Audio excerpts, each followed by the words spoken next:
All right, let's break this one down with Jim Barker, our CFL on TSN analyst. This is your first appearance of the year. First of all, how is your off season? How you feeling? How you doing? It's been great. It was my first off season of not doing anything. I got to work the combine, go to the combine and get ready for the draft and that type of thing with the CFL. But it was just bizarre to have all that time, and now I can't get enough games. It's just like I want to work all the time. Well, let's talk about this one. Vernon Adams, dominant performance, 383 yards, 4 touchdowns, and he made it look easy. Well, 321 in the first half, and then he coasted the second half, had 4 touchdowns at halftime, and they basically were trying to just get out of there healthy. Yeah. So he ends up with, 383, and again, just 4 touchdowns, but they got Stanback a running touchdown, and that's good. But he had 2 passes dropped that were like incredible throws.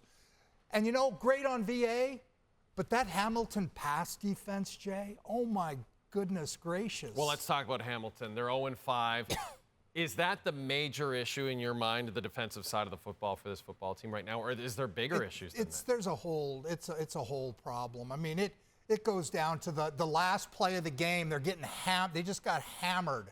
The last play of the game, Keandre Smith catches a touchdown, and he's going to spin the ball at the guy who he beat and then go like that to him. And that kind of speaks volumes to the problems this team. He gets an unsportsmanlike, and that speaks volumes to what's wrong with this team. I mean, their defense, like it wasn't guys open. It was guys wide open. I mean, they'd play zone coverage in the first quarter. They're playing zone coverage, and McInnes runs a curl route, and there's nobody within 7 yards of him. Mm-hmm. It's like, I mean, Davis Sanchez at half, he started stretching. He said, I'm going to go down and try out. He said, man alive, what about Bo Levi? We're all pulling for him. Yeah.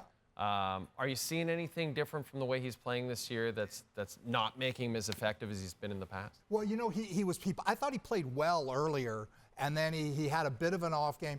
Today he was off at the beginning, but I thought he made some nice throws. He's got to get some help from his receivers. And then, like I say, their defense, when you're playing quarterback on a team that if you don't score, you're going to be down another 7. Yeah. And you have that feeling like we have to score. That's not an easy situation to play quarterback in. He's learning a new offense with Coach Milanovic.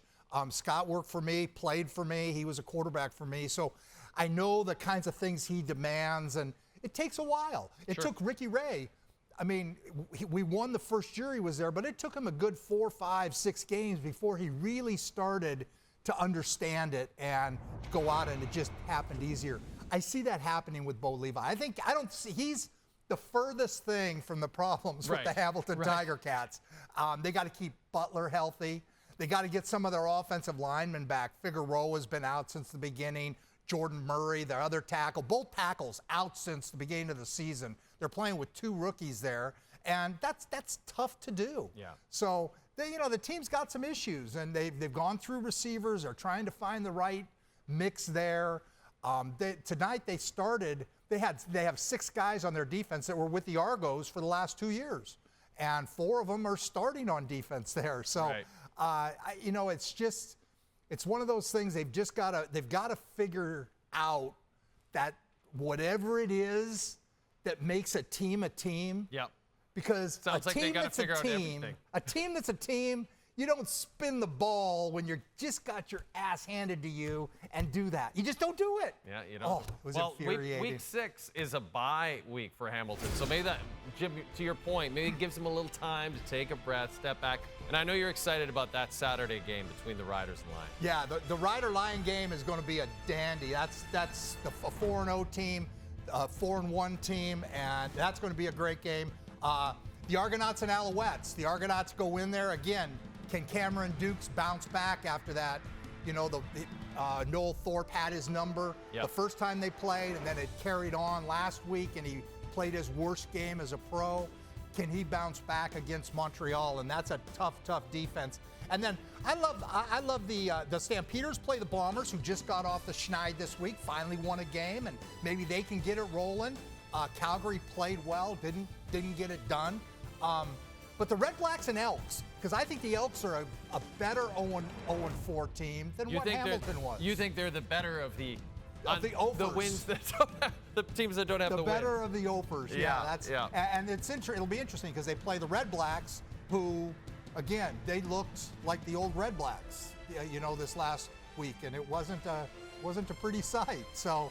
Well, I thought this was a pretty great segment. Thanks for being on with us, Jim. I love it to come on here, Jay.